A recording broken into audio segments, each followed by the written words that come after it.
अच्छे कर्मों का अच्छा नतीजा। एक बार की बात है, एक गांव में एक गरीब आदमी रहता था। उसके परिवार में कुल 6 लोग थे। वह सब मिट्टी के बर्तन बनाकर आसपास के गांव में बेचा करते थे। वह सब बहुत मेहनत करते थे, परंतु उनको 2 वक्त की रोटी भी बहुत मुश्किल से नसीब होती थी। उसका बड़ा लड़का होशियार था। उसका नाम मनोज था। उनके परिवार की आर्थिक हालत अच्छी नहीं थी, इसलिए लड़का परेशान रहता था।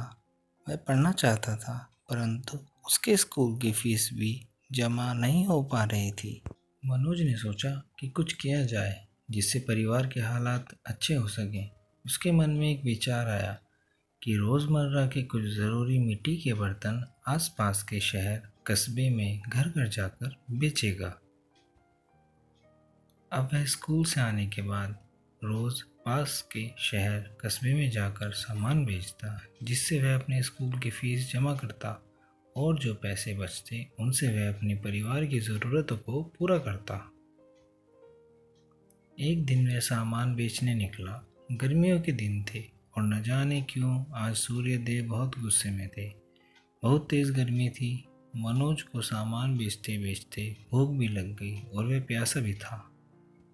मनोज ने सोचा कि अब की बार अगर कोई सामान खरीदेगा तो उससे मैं पैसों की जगह खाने के लिए कुछ रोटी मांग लूँगा और पानी पी लूँगा।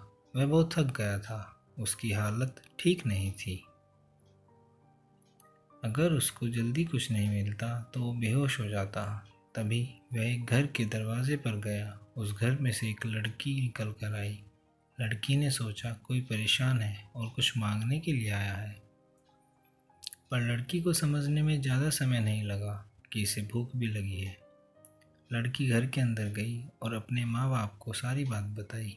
उसके माँ बाप बहुत ही अच्छे व्यावहारिक व्यक्ति थे। उन्होंने रसोई में से रोटी, सब्जी और पानी लाकर मनोज को दे दिया। उसने खाना खाया, पानी पिया और परिवार से बोला कि मेरे पास कुछ सामान है, इन्हें आप ले लीजिए, ये आपके घर में काम आ जाएंगे। उन्होंने मना कर दिया और कहा कि इन्हें तुम किसी और घर में बेच लेना। उन्होंने मनोज को रास्ते के लिए पानी दिया और कुछ पैसे भी दिए। मनोज को वह परिवार बहुत अच्छा लगा और वह उनको धन्यवाद बोलकर आगे चला गया। मनोज ने मेहनत करके डॉक्टरी की पढ़ाई की और वह अब डॉक्टर मनोज बन गया। वह एक अस्पताल में मरीजों का इलाज करता था। एक दिन एक परिवार की दुर्घटना का केस उसके पास आया। उनको इमरजेंसी में भर्ती कराया गया। उसने परिवार के सभी सदस्यों को देखा तो वह समझ गया कि ये तो वही परिवार है जिसने मुझे खाना खिलाया था। उनकी हालत काफ़ी नाजुक थी। डॉक्टर मनोज ने तुरंत शहर के बड़े डॉक्टरों को बुलाया और कहा कि जितना भी पैसा लगेगा मैं दूंगा, बस इस परिवार का हर इंसान सही होना चाहिए। परिवार का इलाज हुआ और वह ठीक हो गए। उधर वह सब यह सोच रहे थे कि हम ठीक तो हो गए हैं, लेकिन अस्पताल का खर्चा कहाँ से देंगे। आज उन सब की छुट्टी होनी थी। डॉक्टर ने दवाइयों व परहेज के लिए कागज़ पर निर्देश दिए थे। इनके साथ एक कागज़ और भी था।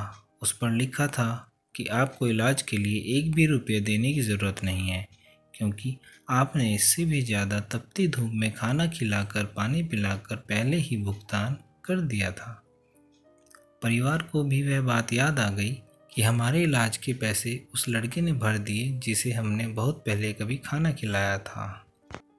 साथियों, इस कहानी से हमें यह सीखने को मिलता है कि हमें ज़रूरतमंदों की हमेशा मदद करनी चाहिए। हमारे द्वारा किए गए अच्छे कर्मों का अच्छा फल हमें किसी न किसी रूप में ज़रूर मिलता है।